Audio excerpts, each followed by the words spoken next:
Dear students, आज हम लोग ह्यूमन डेवलपमेंट के कॉन्सेप्ट पर चर्चा करेंगे। जैसा कि आपके करिकुलम पेपर का जो टाइटल है human development and human security,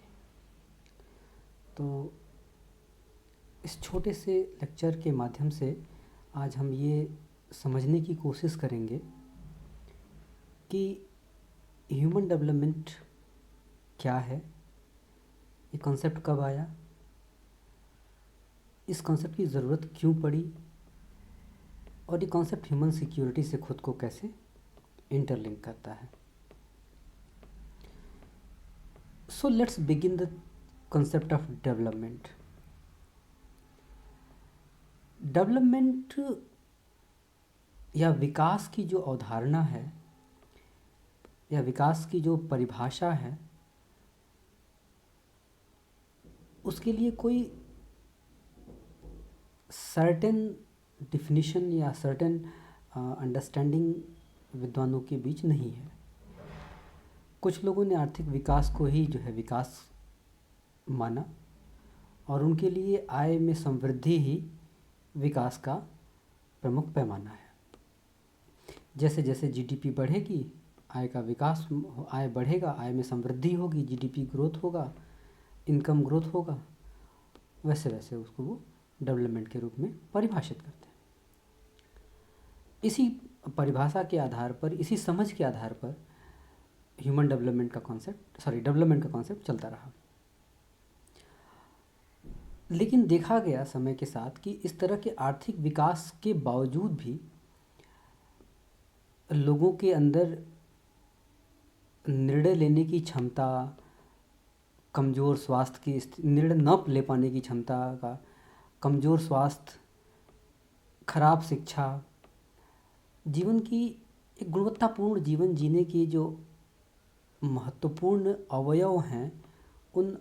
अवयवों का अभाव, उन महत्वपूर्ण प्रत्ययों का अभाव बना रहा। इसके साथ ही आय के विकास ने सामाजिक गैर बराबरी को बढ़ावा दिया। आर्थिक संदर्भों में सामाजिक गैर बराबरी को बढ़ावा दिया, अर्थात गरीब गरीब होते गए और अमीर अमीर होता गया। इसी बीच दुनिया की अर्थव्यवस्थाएं आर्थिक मंदियों का शिकार होती गईं। आर्थिक मंदी की शिकार अर्थव्यवस्थाओं ने खुद को सुधारने और लोक कल्याणकारी राज्य होने के दबाव में आर्थिक मंदी से सबसे ज़्यादा प्रभावित होने वाले गरीबों और पिछड़े लोगों के कल्याण के लिए जो है अपने राजकोष से जो उनके पास एकत्रित धन था, टैक्स के माध्यम से एकत्रित धन था, उनके कल्याण के लिए जो है उनका खर्चा भी करना पड़ा। तो समय के साथ ये लगा कि जीडीपी में ग्रोथ करने वाले कोई दूसरे लोग हैं। ऐसी विषम परिस्थितियों में उसका लाभ लेने के लिए दूसरे लोग हैं, जिनको उस एकत्रित कर से, जिनको विषम परिस्थितियों में सहयोग किया जा रहा है, उनकी राष्ट्रीय उत्पादकता में भूमिका बहुत सीमित है, लगभग नगण्य है। जीडीपी ग्रोथ में उनका कोई योगदान नहीं है। तो ऐसा पाया गया कि जब तक आर्थिक विकास एक गुणवत्तापूर्ण जीवन को जी पाने की सभी आवश्यकताओं, सभी प्रत्ययों को मानव जीवन के लिए उपस्थित नहीं कर पाता है, आर्थिक विकास स्थायी विकास नहीं हो पाएगा, या आर्थिक विकास के लाभ बड़े पैमाने पर उन लोगों तक नहीं पहुंच पाएंगे और उनका कुशल क्षेम का जो भार राज्य के ऊपर है वो लगातार बढ़ेगा। इसीलिए जो आर्थिक विकास की जो समझ थी उस विकास के लिए विकास का जो आर्थिक समझ थी, आर्थिक जो समृद्धि की जो समझ थी, विकास के नज़रिए, विकास को समझने की, उस पर लगातार सवाल पैदा होने लगे और उन उसको अ, विकास अर्थशास्त्रियों ने, डेवलपमेंटल इकोनॉमिस्ट ने उनको एड्रेस करने के लिए मानव विकास की संकल्पना का सूत्रपात किया। मानव विकास की संकल्पना का मूल उद्देश्य यह बताना है कि व्यक्ति के अंदर उन क्षमताओं का विकास किया जाए जिनके माध्यम से वे अपने गुणवत्तापूर्ण जीवन को जी पाने की समस्त परिस्थितियों को स्वयं के लिए पैदा कर सकें। अर्थात अच्छा स्वास्थ्य, अच्छी शिक्षा और एक शानदार भौतिक जीवन जीने के लिए आवश्यकताओं की पूर्ति के लिए वो खुद पर निर्भर हों, उन्हें खुद पूरा करने की स्थिति में हों, न कि राज्य की कल्याणकारी नीतियों। जैसा मैंने पहले बताया कि आर्थिक मंदियों ने राज्य की संरचना को अपने ऊपर निर्भर लोगों के बारे में सोचने के लिए मजबूर किया था और धीरे धीरे ये सवाल उठने लगा था कि राज्य कब तक ऐसे लोगों का भार ढो पाएगा। कल्याणकारी नीतियाँ, राज्य की लोक कल्याणकारी नीतियाँ कई संदर्भों में देखा गया कि कल्याण की सीमाओं को भी पार कर गईं। राज्य आर्थिक संकट से उबरने के लिए कई बार स्टेट का रोल बैक हुआ, रोल आउट, स्टेट ने अपनी भूमिका को रोल आउट किया। वो सीमित क्षेत्रों में काम करने लगा ताकि वो प्रतिस्पर्धी हो सके। लेकिन ऐसी स्थिति में उन गरीबों, पिछड़ों को उनके हालात पर छोड़ देना एक बहुत ही क्रूरतम स्थिति होती, जो कि लोकतांत्रिक राजनीतिक व्यवस्था के लिए बहुत उपयुक्त नहीं मानी जाती। इसीलिए राज्य अब लोक कल्याणकारी क्षेत्र में लोगों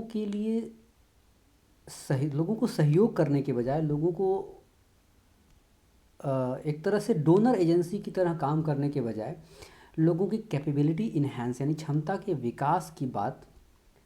करने लगा कि राज्य जो है ऐसे परिस्थितियों को पैदा करे ताकि लोग अपनी क्षमताओं का विकास कर सकें। तो और ये माना गया, विकास अर्थशास्त्रियों के द्वारा की समझ से ये बात मानी गई कि जब तक लोगों की योग्यताओं का, उनकी क्षमताओं का विकास नहीं होगा, वो एक ऐसा जीवन जैसा कि वो जीना चाहते हैं उसे वो प्राप्त करने में अक्षम होंगे, असफल होंगे। राज्य उन परिस्थितियों को पैदा करे, उन मूलभूत आवश्यकताओं को पूरा करे जिनके माध्यम से उन पिछड़े और छूट गए लोगों के क्षमताओं का विकास हो सके, ताकि वो राष्ट्रीय उत्पादन में अपनी भूमिका सुनिश्चित कर पाएँ। इन्हीं बातों को ध्यान में रखते हुए 1990 में यूनाइटेड नेशन डेवलपमेंट प्रोग्राम के द्वारा विकास अर्थशास्त्री महबूब उल हक के नेतृत्व में पहली बार मानव विकास की पर चर्चा की गई और मानव विकास सूचकांक भी प्रस्तुत किया गया, ह्यूमन डेवलपमेंट रिपोर्ट प्रस्तुत की गई। और उस रिपोर्ट में इस बात का जिक्र किया गया, इस बात पर चर्चा की गई कि आर्थिक विकास एक साधन हो सकता है, साध्य नहीं, अंतिम उद्देश्य नहीं। आर्थिक विकास या आर्थिक समृद्धि तब तक फलीभूत नहीं है जब तक कि वह व्यक्ति की व्यक्ति के सामने असीमित स्वतंत्रताओं का द्वार न खोलता हो व्यक्तियों के समक्ष। और ये माना गया कि जो स्वतंत्रताओं के बारे में जो हमारी परंपरागत समझ है, वो स्वतंत्रता का एक सीमित दायरा हमारे सामने प्रस्तुत करती है। इन लोगों विकास अर्थशास्त्रियों ने, मूलतः विकास अर्थशास्त्रियों ने स्वतंत्रता के फलक को विस्तृत किया, उसकी समझ को और गहराई में ले गए और उन्होंने एक गुणवत्तापूर्ण जीवन जिसमें अच्छी शिक्षा, अच्छा स्वास्थ्य, भौतिक एक शानदार भौतिक जीवन की समस्त आवश्यकताओं को व्यक्ति स्वातंत्र्य के अंतर्गत रखा गया। और इसके लिए यह माना गया कि आर्थिक समृद्धियाँ तभी फलीभूत होंगी और तभी स्थायी होंगी जबकि ये मानव विकास को करने में सक्षम हो पाएँ। इसीलिए इन लोगों ने मानव विकास के लिए तीन महत्वपूर्ण किस प्रकार मानव विकास हो पाए, इसके लिए उन्होंने तीन महत्वपूर्ण स्थितियों के बारे में चर्चा की। पहले ये कहते हैं कि एक व्यक्ति के होने के नाते अपने मानव विकास के लिए, ह्यूमन डेवलपमेंट के लिए सबसे पहले प्राथमिक रूप से आप खुद स्वयं जिम्मेदार हैं। अर्थात आप उन प्राप्त परिस्थितियों का उपभोग इस तरीके से करें कि आपकी क्षमताओं का विकास हो सके, आपके कैपेबिलिटी का इन्हेंस हो सके। दूसरा इन्होंने कहा कि इंस्टीट्यूशन जिसमें स्टेट, राज्य और राज्य के वे सभी एपरेटस या राज्य के वो सभी पार्ट इसका हिस्सा होते हैं जो प्रत्यक्ष या परोक्ष रूप से मानव जीवन को प्रभावित करते हैं। इसके साथ ही तीसरी जो महत्वपूर्ण बात कही उन्होंने, वो बोला कि वो समाज जिसमें आप रह रहे हैं वो भी आपके क्षमता विकास के, क्षमता निर्माण के में महत्वपूर्ण भूमिका निभाता है या निभा सकता है। तो इस तरीके से मानव विकास का जो सिद्धांत है वो व्यक्ति कल्याण या व्यक्ति कुशल क्षेम की जो हमारी पूर्ववर्ती समझ थी, जिसमें राज्य के द्वारा एक डोनर एजेंसी की तरह काम करते हुए, दानदाता संस्था की तरह काम करते हुए पिछड़ गए लोगों या आर्थिक विकास की प्रक्रिया से छूट गए लोगों को कुछ जो सहयोग मिल जाता था, उससे अलग हटते हुए उनकी क्षमता निर्माण पर ध्यान केंद्रित करता है, ताकि वो सिर्फ राज्य के ऊपर निर्भर रहने वाले लोग न बने, बल्कि राज्य की अर्थव्यवस्था या राज्य के उत्पादन की व्यवस्था में अपनी सक्रिय भूमिका भी निभा सकें। और इन्होंने माना कि जब तक इन लोगों की क्षमताओं का, इनकी योग्यताओं का विकास नहीं होगा, तब तक ये अपने स्वातंत्र्य को पूर्णतः उसका उपभोग पूर्णतः नहीं कर पाएंगे। और इन्होंने कहा कि जो स्वातंत्र्य की परिस्थितियां हैं वो विकल्पों के चयन की आपकी स्वतंत्रता से निर्धारित होती हैं, और एक व्यक्ति जिसकी क्षमता पर्याप्त रूप से विकसित है, उसके पास विकल्पों को चयनित करने के या कई सारे उपलब्ध विकल्पों में से अपने लिए बेहतर विकल्प चुनने की उनके पास आज़ादी होती है। उदाहरण के लिए कि अगर आपके अंदर, किसी व्यक्ति के अंदर क्षमता नहीं है और उसके पास आर्थिक अवसर अच्छे हैं उसके पास, लेकिन अगर उसके पास क्षमता नहीं है तो वो बेहतर स्कूलिंग सिस्टम में अपने बच्चों को दाखिला नहीं दिला सकता या नहीं दिला पाता। हमने कई बार इस तरह के उदाहरण सुने हैं कि अच्छी आर्थिक स्थितियों से संबंधित होने के बावजूद भी अ, अच्छी शिक्षा या अच्छी परिस्थिति से संबंधित न होने के नाते बहुत सारे ठीक ठाक पैसे वाले घरों के बच्चे अच्छे कॉन्वेंट स्कूल्स में दाखिला लेने से वंचित रह जाते हैं। तो इस बात को हम दूसरे और तरीके से भी समझने की कोशिश करें कि एक व्यक्ति जो स्वेच्छा से अपने धार्मिक आस्था से व्रत रहता है, और कई सारे ऐसे व्यक्ति हैं जिनको भोजन उपलब्ध नहीं है और उन्हें बिना खाए सोना पड़ रहा है। तो जो हमारी स्वतंत्रता की जो हमारी परंपरागत समझ है वो ये कहती है कि निश्चित तौर पर जो व्रत रहे और जो खाली पेट सोए वो दोनों ही पोषण पाने की स्वतंत्रता से महरूम रह गए, उन्हें पोषण प्राप्त नहीं हुआ। लेकिन जो डिग्री ऑफ फ्रीडम है, जहाँ पर विकल्प को चयनित करने की उनकी स्वतंत्रता है, वो बाधित होती है। जो व्यक्ति व्रत रहता है अपने धार्मिक या अपनी दूसरी अन्य इच्छाओं की वजह से, वह निश्चित तौर पर पोषण प्राप्त कर सकता था, लेकिन उसके सामने पोषण प्राप्त करने के विकल्प मौजूद हैं। पोषण न प्राप्त करना या भूखे रहना ये उसके अपने चयन की स्वतंत्रता है। लेकिन तमाम ऐसे लोग जो भूखे सोए, जिनके पास